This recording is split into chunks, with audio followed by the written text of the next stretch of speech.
Okay, നിങ്ങൾ moon landing കോൺസ്പിറസിയെ കുറിച്ച് കേട്ടിട്ടുണ്ടോ?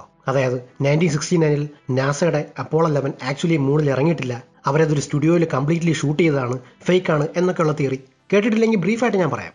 1960s സ്പേസ് മിഷൻ പ്രോഗ്രാമിൽ അമേരിക്കയോടൊപ്പം മത്സരിച്ചിരുന്ന വേറൊരു രാജ്യമായിരുന്നു സോവിയറ്റ് യൂണിയൻ. കോൾഡ് വാറിനോടൊപ്പം തന്നെ ഒരു സ്പേസ് വാറും ആ കാലത്തുണ്ടായിരുന്നു. സോവിയറ്റ് യൂണിയൻ മൂണിൽ എത്തുന്നതിന് മുമ്പ് തന്നെ അവിടെ എത്തണം എന്ന ലക്ഷ്യത്തോടെ USA തുടക്കമിട്ട സ്പേസ് പ്രോഗ്രാം ആയിരുന്നു അപ്പോളോ 11 സ്പേസ് മിഷൻ. അപ്പോൾ ഇതും ഹോളിവുഡും തമ്മിലുള്ള ബന്ധം എന്താണ്? ആ ഒരു കണക്ഷൻ ഞാൻ പറയാം. സ്റ്റാൻലി കുബ്രിക്കിന്റെ 2001 സ്പേസ് ഒഡീസിയെ കുറിച്ച് കേട്ടിട്ടില്ലാത്തൊരു കുറവായിരിക്കും. രണ്ട് അഭിപ്രായമുള്ള ഒരു സിനിമയാണിത്. ചിലർ കണ്ട് ഉറങ്ങിപ്പോയിട്ടുള്ള സിനിമയും ചിലർക്കിത് ദി ഗ്രേറ്റസ്റ്റ് സയൻസ് ഫിക്ഷൻ സിനിമ ഓഫ് ഓൾ ടൈമുമാണ്. ഇപ്പോൾ ഗാങ്സ്റ്റർ സിനിമകളിൽ ഗോഡ് ഫാദർ എന്ന് പറയുന്ന പോലെ സയൻസ് ഫിക്ഷൻ സിനിമകൾ അത് സ്പേസ് ഒഡീസിയാണ് ബെഞ്ച് മാർക്ക്. സിനിമയുടെ ആസ്വാദനത്തിനെ മാറ്റി നിർത്തി അതിന്റെ ഒരു ടെക്നിക്കൽ സൈഡിനെ കുറിച്ച് നമ്മൾ സംസാരിച്ചാൽ പോലും നമുക്ക് ഈ സിനിമയെ the greatest of all time എന്ന് പറയാൻ കഴിയും. കാരണം 1958 ഷൂട്ട് ചെയ്ത ഈ സിനിമ ടു ദിസ് ഡേ ഇപ്പോഴും നമ്മളെ വണ്ടർ അടിപ്പിക്കുന്ന ഒരു സംഭവം തന്നെയാണ്. അതിലെ സ്പേസ് സീൻസ് ഒക്കെ അത്രയേറെ പെർഫെക്ഷൻ ഉണ്ടായിരുന്നു. സോ സ്റ്റാൻലി കുബ്രിക്കിന്റെ ഈ സിനിമ അത്രയേറെ പെർഫെക്റ്റ് ആയതുകൊണ്ട് US ഗവൺമെന്റ് കുബ്രിക്കിനെ കോൺടാക്ട് ചെയ്യുകയും പുള്ളിയെ കൊണ്ട് ഒരു ഹോളിവുഡ് സ്റ്റുഡിയോയിൽ സെറ്റിട്ട് ഫേക്ക് മൂൺ ലാൻഡിംഗ് ഷൂട്ട് ചെയ്യിച്ചു എന്നായിരുന്നു കോൺസ്പിറസി ആയിട്ട് തന്നെ നിൽക്കട്ടെ. വർഷം ഇത്രയും കഴിഞ്ഞിട്ടും ഇപ്പോഴും ഇത് ശരിയാണോ അല്ലയോ എന്ന് രണ്ട് അഭിപ്രായമുള്ള ആൾക്കാരുണ്ട്. ഇപ്പോൾ മെൻ ഇൻ ബ്ലാക്ക് യഥാർത്ഥത്തിൽ ഉണ്ടെന്ന് പറയുന്ന പോലെ. ഞാൻ ഇത്രയും പറയാൻ കാര്യം, ഞാൻ ഇനി റിവ്യൂ ചെയ്യാൻ പോകുന്ന സിനിമ ഇതേ വിഷയത്തെ മറ്റൊരു ആംഗിളിൽ പറയുന്നൊരു സിനിമയാണ്, അല്ലെങ്കിൽ ഒരു ആൾട്ടർനേറ്റ് ഹിസ്റ്റോറിക്കൽ ഫിക്ഷൻ എന്ന രീതിയിൽ. അതാണ് ചാനിങ് ടാറ്റവും സ്കാർലറ്റ് ജൊഹാൻസനും പ്രധാന വേഷത്തിൽ വരുന്ന fly me to the moon.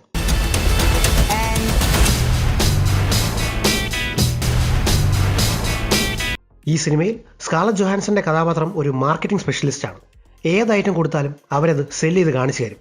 അത്രയ്ക്ക് മിടുക്കിയാണ്. അത്രയും മിടുക്കിയാണെന്ന് മനസ്സിലാക്കിയത് കൊണ്ടാണ് പെൻറ്റഗണിൽ നിന്നും, അതായത് US ഗവൺമെന്റിൽ നിന്നും വുഡി ഹാരിസന്റെ കഥാപാത്രം അവരെ കാണാൻ വരുന്നു. എന്നിട്ട് റിക്വസ്റ്റ് ചെയ്യുന്നു മൂൺ എങ്ങനെയെങ്കിലും ഒന്ന് സെല്ല് ചെയ്യണമെന്ന്. എന്നുവെച്ചാൽ മൂണ് വസ്തു വളർന്ന് വിൽക്കാനല്ല, മൂൺ എന്ന ഐഡിയ ആൾക്കാരിലേക്ക് എത്തിക്കുക.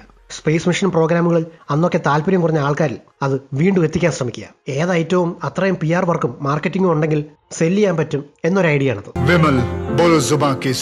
സോ ഇവിടെ നാസയുടെ മൂൺ മിഷൻ ആൾക്കാരിൽ പോപ്പുലർ ആകണമെങ്കിൽ അത്രയും മിടുക്കുള്ള ഒരു പബ്ലിസിസ്റ്റ് വേണം. ഈ അപ്പോളോ സ്പേസ് മിഷൻ പ്രോഗ്രാമിന്റെ ഡയറക്ടറാണ് ചാനിങ് ടാറ്റത്തിന്റെ ക്യാരക്ടർ. പുള്ളിക്കാരൻ്റെ ഒരു റിയലിസ്റ്റാണ്. ഇത്തരം ഗിമ്മിക്കുകളൊന്നും അയാൾ വിശ്വസിക്കുന്നില്ല. വർക്ക് തന്നെ സംസാരിക്കണം എന്നാണ് അയാളുടെ ഫിലോസഫി. സോ ഇവർ രണ്ടുപേരുടെയും ക്യാരക്ടേഴ്സ് തമ്മിലുള്ള ഒരു ഇന്റലക്ച്വൽ കോൺഫ്ലിക്റ്റ് ഉണ്ട്. പക്ഷേ എത്രയൊക്കെ അവർ ശ്രമിച്ചിട്ടും ട്രയൽ മിഷൻസ് നടത്തിയിട്ടും അവർക്ക് മൂണിലേക്ക് എത്താൻ കഴിയുമെന്ന് തോന്നുന്നില്ലായിരുന്നു. ഈ പോയിന്റിലാണ് സ്കാർലറ്റിനോട് വുഡി ഹാരിസൺ പറയുന്നത് സോവിയറ്റിന്റെ മുന്നിലും ലോകത്തിന്റെ മുമ്പിലും നാണം കെടാതിരിക്കാൻ ഒരു ബാക്കപ്പ് പ്ലാൻ വേണമെന്ന്. അതിനായി നമ്മളൊരു ഫേക്ക് മൂൺ ലാൻഡിംഗ് ഷൂട്ട് ചെയ്യണമെന്ന്. ഇതൊരു ആൾട്ടർനേറ്റ് ഹിസ്റ്റോറിക്കൽ ഫിക്ഷൻ ആയതുകൊണ്ട് ഇവിടെ മൂൺ ലാൻഡിംഗ് ഷൂട്ട് ചെയ്യാൻ വരുന്ന സ്റ്റാൻലി കുബ്രിക്ക് അല്ല എന്ന് മാത്രം. സത്യത്തിൽ നാസയ്ക്ക് മൂണിലെത്താൻ കഴിഞ്ഞോ? അവരത് ഷൂട്ട് ചെയ്തോ? പിന്നെ എന്താണ് ആക്ച്വലി സംഭവിച്ചത് എന്നൊക്കെ മറ്റൊരു ആംഗിൾ കൂടെ പറയുന്നൊരു സിനിമ കൂടെയാണ്. സ്കാർലറ്റ് ജൊഹാൻസന്റെ പെർഫോമൻസ് ആണ് സിനിമയുടെ ഏറ്റവും വലിയ പോസിറ്റീവ്. സ്കാർജോന്റെ ലുക്കും സ്ക്രീൻ പ്രസൻസും പെർഫോമൻസും ഒരു രക്ഷയില്ല, ഭയങ്കര രസമാണ്. ഈ അടുത്ത് വന്നതിൽ പുള്ളിക്കാരുടെ ഏറ്റവും നല്ല പെർഫോമൻസും ചിലപ്പോൾ ഇതായിരിക്കും. ചാനിങ് ടാറ്റത്തിന്റെ പെർഫോമൻസ് ഒരു ജസ്റ്റ് ഓക്കെ നോർമൽ പെർഫോമൻസ് തന്നെയായിരുന്നു. അല്പം മസിൽ പിടിച്ചുള്ള ഒരു ആക്ടിംഗ് ആണ്. പക്ഷേ ഇവർ തമ്മിലുള്ള ഒരു കോമ്പിനേഷൻ സീൻസും ഒരു ചെറിയ റൊമാൻറ്റിക് സപ്ലോട്ടും നല്ല വൈബ് ഉണ്ടായിരുന്നു. 100 മില്യന് മുകളിൽ ബഡ്ജറ്റ് ഉള്ളതുകൊണ്ട് 60s ആ ഒരു വൈബും കോസ്റ്റ്യൂമും ആർട്ട് ഡയറക്ഷനും എല്ലാം അത്രയും പെർഫെക്ഷൻ നമുക്ക് ഫീൽ ചെയ്യാൻ കഴിയുന്നുണ്ടായിരുന്നു. 90% സീൻസും നാസയുടെ ആ ലോഞ്ച് മിഷൻ പാഡും അതിന് പരിസരത്തുമായിട്ടാണ് നടക്കുന്നത്. എന്നാൽ പോലും ഭയങ്കര രസമായിട്ട് ഭയങ്കര എൻഗേജിംഗ് ആയിട്ട് പറഞ്ഞു പോകുന്നൊരു സിനിമയാണിത്. ഇതിലെ ഏറ്റവും സർപ്രൈസിംഗ് ആയിട്ടുള്ളൊരു പോസിറ്റീവ് ഇതിലെ കോമഡി സീൻസ് തന്നെയായിരുന്നു. ഒരുപാട് ക്ലിക്കാവുന്ന മൊമെൻറ്റ്സ് ഉണ്ട്, അതെല്ലാം വർക്ക് ആവുകയും ചെയ്തു. ഇനി നെഗറ്റീവ്സിലേക്ക് വന്നാൽ ഒരുപാട് സപ്ലോട്ട്സ് ഉണ്ടായിരുന്നു സിനിമയിൽ. ചില സപ്ലോട്ട്സ് ഒഴിവാക്കിയിട്ട് ക്യാരക്ടേഴ്സിനെ ഇൻട്രൊഡ്യൂസ് ചെയ്ത ശേഷം നേരെ ആ ഫേക്ക് മൂൺ ഷൂട്ട് ചെയ്യുന്ന ആ ഒരു സപ്ലോട്ടിലേക്ക് കടന്നിരുന്നെങ്കിൽ കുറച്ചുകൂടെ നന്നായേനെ. ബട്ട് അത് ചെറിയൊരു ഇഷ്യൂ മാത്രമാണ്. ഒരു 15 to 20 മിനിറ്റ്സ് കട്ട് ചെയ്ത് കളയായിരുന്നു. അത് ലാഗ് ഉള്ളതുകൊണ്ടല്ല, ഈ സപ്ലോട്ട്സ് അധികം ഉള്ളതുകൊണ്ടാണ്. സോ ഓവറോൾ വളരെ എൻഗേജിംഗ് ആയി ഹോൾസമായിട്ട് നമുക്ക് ഫീൽ ചെയ്യുന്നൊരു ഹിസ്റ്റോറിക്കൽ കോമഡി ഡ്രാമ സിനിമയാണ് fly me to the moon.